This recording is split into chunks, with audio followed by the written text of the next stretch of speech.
اس نے Toyota company کو اپنے پسٹن آفر کیے تو ٹوئٹا نے 50 میں سے 47 ڈیزائنز ریجیکٹ کر دیے۔ یہ خبر ہونڈا پر بجلی بن کر گری کیونکہ اس کے پاس اب واپسی کا بھی کوئی راستہ نہیں تھا۔ اس نے مختلف کمپنیز کی ریکوائرمنٹس کو سمجھنے کے لیے پورے جاپان کے دورے لگانا شروع کر دیے۔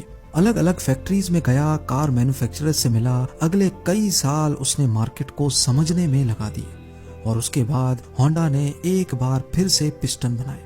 اس بار یہ پسٹن ساری کمپنیز کے کوالٹی کنٹرول پاس کر چکے تھے۔ اس کو دھڑا دھڑ آرڈرز ملنا شروع ہو گئے اور ایک بار پھر سے ہونڈا کو اپنے خواب پورے ہوتے دکھائی دیے۔ آرڈرز کو پورا کرنے کے لیے اس کی کمپنی نے 2000 ورکرز کو بھی ہائر کر لیا۔ ہونڈا کی یہ خوشی صرف چند مہینوں کی مہمان تھی، یہ کس کو معلوم تھا۔ 1941 میں جاپان ورلڈ وار 2 میں کود گیا اور منسٹری نے کئی جاپانیز کمپنی کو اپنے کنٹرول میں لے لیا، جس میں ایک کمپنی سوچائرو ہونڈا کی بھی تھی۔ ہونڈا کو ڈاؤن گریڈ کر کے اسی کی کمپنی کا سینئر مینیجنگ ڈائریکٹر بنا دیا گیا اور چیزیں تب مزید خراب ہو گئیں جب کمپنی کے ورکرز کو ملٹری سروس میں لگا دیا گیا۔ اگلے 3 سال انتہائی مشکل حالت میں گزرے، لیکن 1944 میں ایک واقعہ ہوا جس نے ہونڈا کی امیدوں پر پوری طرح سے پانی پھیر دیا۔ ایئر ریڈ کے دوران ایک میزائل سیدھا ہونڈا کی فیکٹری پہ آ لگا۔ پورے ملک کے حالات بد سے بدتر ہوتے جا رہے تھے۔ جاپان جنگ ہارتا ہوا دکھائی دے رہا تھا۔ پھر 1945 میں 2 نیوکلیئر اٹیکس ہوئے جس نے جاپان کی سرے سے کمر ہی توڑ ڈالی۔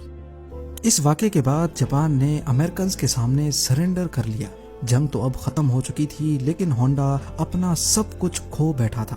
اس نے اپنے بچے کچے ایسٹس ٹوئٹا کو 4,50,000 ین میں بیچے اور ایک بار پھر سے جاب لیس ہو کر بیٹھ گیا۔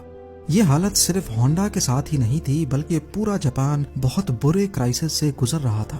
اکنامی میلٹ ہو رہی تھی، کھانا پانی کی شدید قلت اور مہنگائی نے سب کی کمر توڑ رکھی تھی۔ پبلک ٹرانسپورٹ کا ملنا انتہائی مشکل تھا کیونکہ جاپان میں پیٹرول بھی نایاب ہو چکا تھا۔ اسی دوران ہونڈا کو جاپانیز امپیریل آرمی کا ایک چھوٹا انجن ملا جس سے وہ وائرلیس ریڈیو چلایا کرتے تھے۔ اپنی عادت سے مجبور اسے ایک آئیڈیا آیا۔ اس نے سوچا کہ کیوں نہ اس انجن کو ایک سائیکل میں لگا کر اپنی ٹرانسپورٹ کا مسئلہ حل کیا جائے۔ اس سے ٹرانسپورٹ آسان بھی ہو جائے گی اور سستی بھی پڑے گی۔ کیونکہ اس دور میں لوگ پہلے ہی مہنگائی سے بہت پریشان تھے، تو جب انہوں نے یہی انجن ایک سائیکل پہ لگا دیکھا تو سب کو یہ آئیڈیا بہت اچھا لگا۔ چند یوزڈ انجنز تو ہونڈا کو مل گئے، لیکن لوگوں کی ڈیمانڈ اتنی زیادہ تھی کہ اب ہونڈا نے خود کا نیا انجن ڈیزائن کر لیا۔ یہ ہسٹری میں پہلی بار تھا کہ کسی مشین پر ہونڈا کا لوگو دیکھا گیا۔